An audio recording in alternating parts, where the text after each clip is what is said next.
Kasi nagluto tayo ng mais. So, 4 yung niluto ko. Nakakain ako ng 2. So, ito. Sabihin ko baba ito.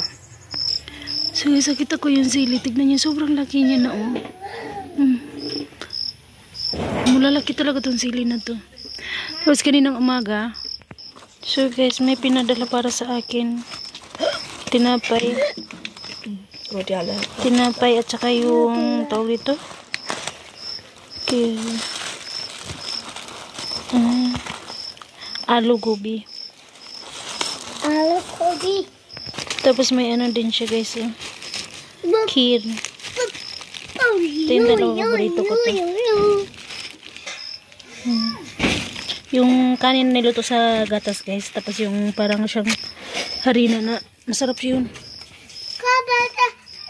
Tapos yung sito kanina umaga dahil may dalaw ako simula kagabi. Hindi na ako babae nagluto kagabi at ngayong araw.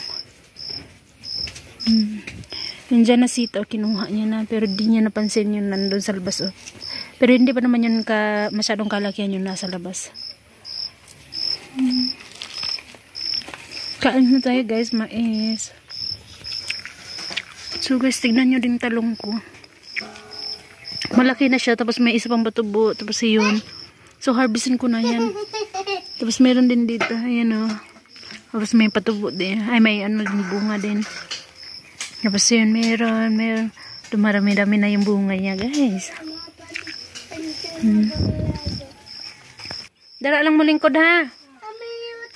Kuhanin mo ang mangod. Yan silang dalawa. Diyan magluluto yung binang ko sa labas.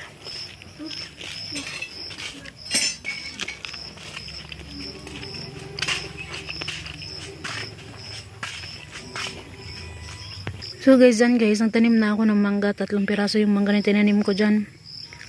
Tapos di ko alam kung sino naglagay dyan ng halaman. Yung mga bata, trabaho ito ng mga Jonakids ko. Siguro si Aaron o di kayo si Eman.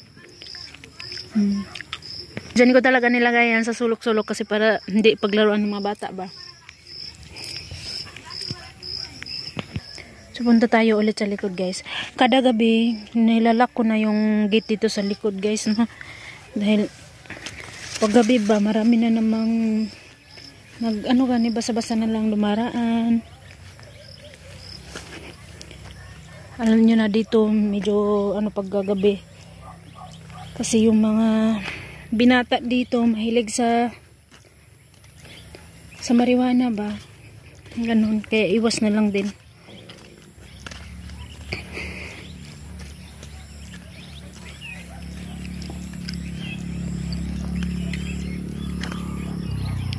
So ayan dyan, lilinisan ko yan dyan, at dahil kailangan din nating linisan yan.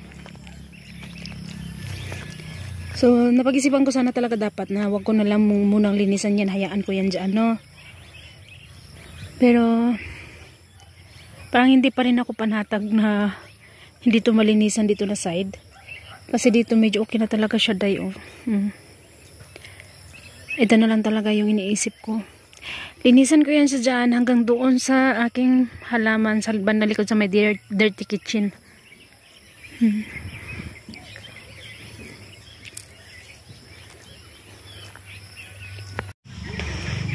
Yung mga bato, guys, no, pinapakawala na ni na ama at baba.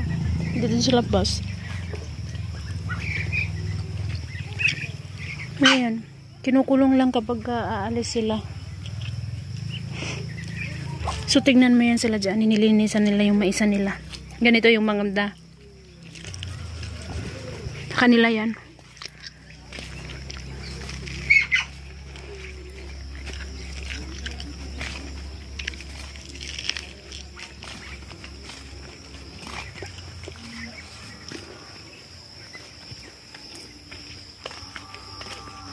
Dalawin ko yung halaman ko dito, guys.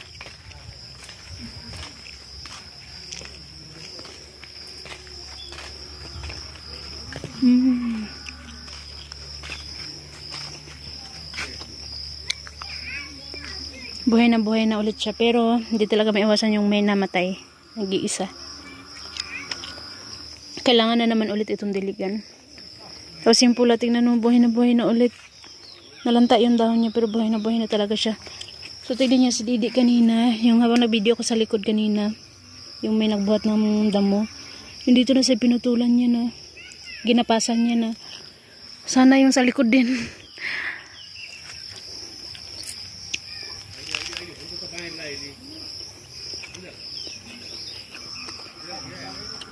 Kaya sa likod din, nag-iisip ako na kung gapasan ko ba o hindi kasi baka kukunin nila yung damo ba.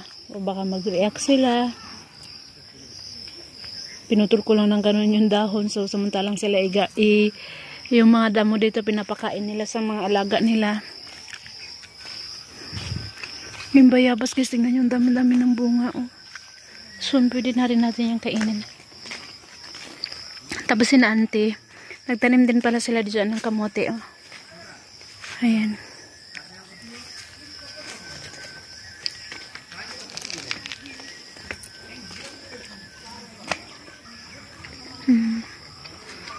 Hindi ko sure. Balik tayo guys, hindi ko sure kung naririnig nyo yung music. Kaya napabalik tayo ulit dito.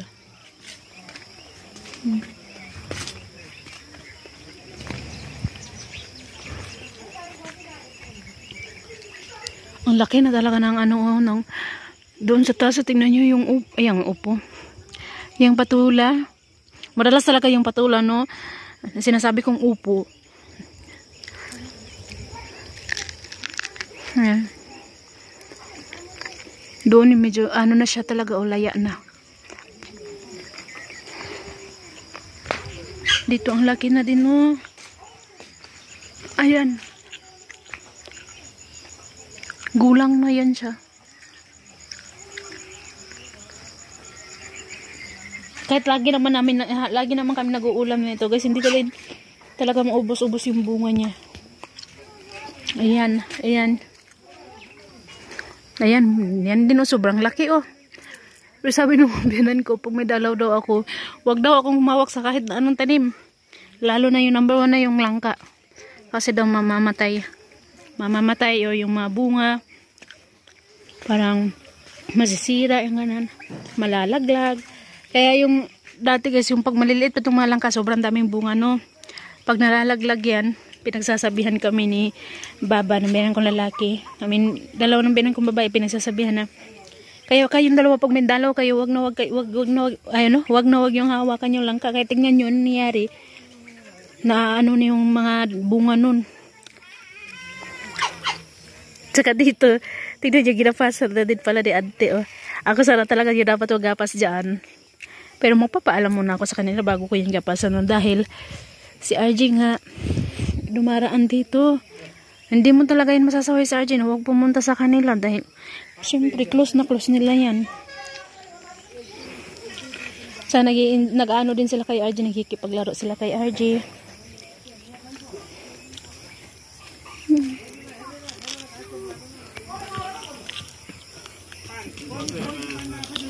Ayun si RJ oh. Taba ching ching. 21 22 22 1 2 3 4 5 6 7 8 9 10 11 12 13 14 15 16 17 18 19 20 21 Nabangga niya ako kaya nagsorry. 8 9 10 11 12 13 14 15 15 na ta. Tarong nga po. 16 17 18 19 20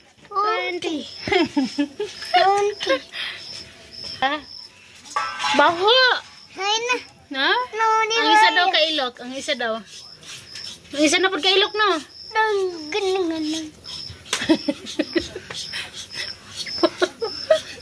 Baho! Tikas daw daw. Nanggigil po ka dong. Ako. Aslom. Aslom, Ji, oy. Ganam ko. Dili ko aslom. Di ko aslom. Oy, dili oy. Wala. Kisa tambagi ko eh. Mama. Arjira.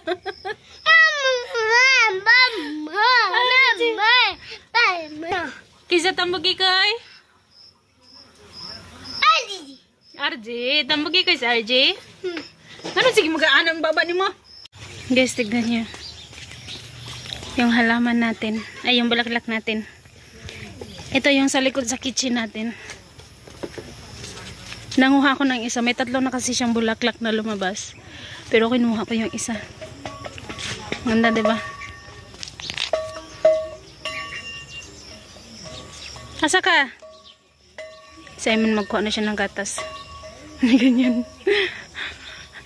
Ano na rin ako. Nasanay na rin ako palaging magaganito dahil si Arja at si Arin, nagbibigay sila ng bulaklak sa akin. Pinapasuot sa tenga ko. Ayan si Arin. Yung ibon guys, oh.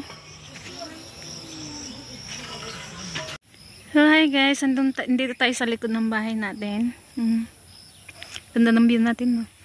Dahil free tayong mag-upo-upo or maglinis-linis dahil si ama naman yung nagluto dahil may dalaw nga ako, hindi ako pwede magluto, no?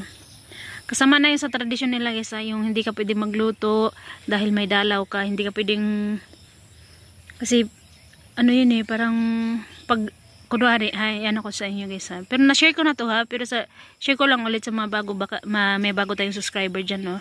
So shoutout po sa inyo, thank you so much po. So bakit bawal magluto dito mga babae pag may dalaw?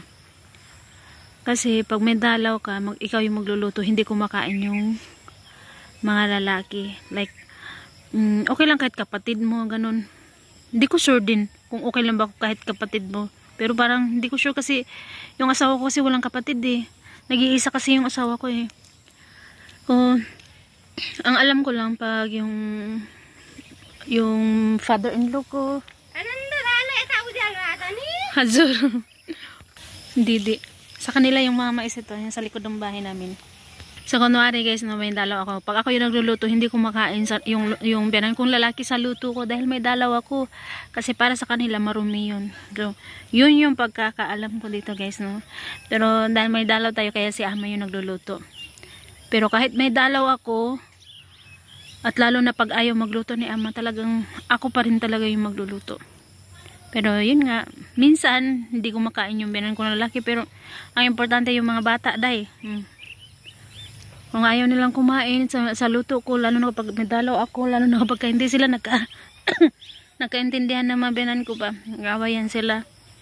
So ayaw magluto ng biyanan kong babae, sabihan niya ako, ikaw yung magluto, bayaan mo yung biyanan mong lalaki kung ayaw kumain sa luto mo.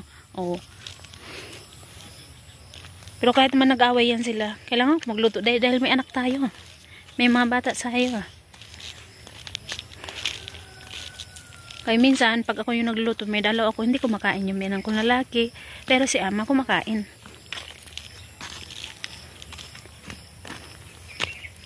Kain na tayo mais guys. Silaw.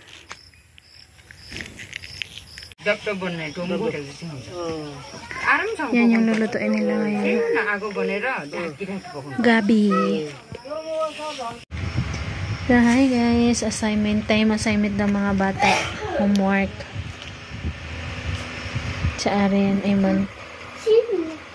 Ma.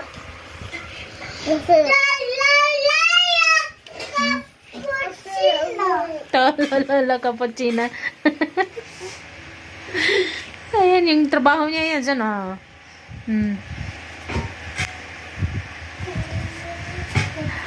Dahil nagluto yung tinapay ng biyanan kong babae, makulit siya doon, nagsamok-samok siya doon, binigyan siya ng konting, ayan, harina. Tapos pinapasok dito dahil maraming lamok sa loob. Hayaan ko lang yan sa dyan para hindi rin siya magano dito, magulo dito sa pag-homework ng mga kuya niya. Number 1 na? Nakon sa deka. Nagluto ka? Sige, pagluto diha. Mami, luto na. Ha? So guys, hanggang dito na lang muna. Bukas po ulit. Thank you for watching, guys. Good night, everyone. Bye-bye po.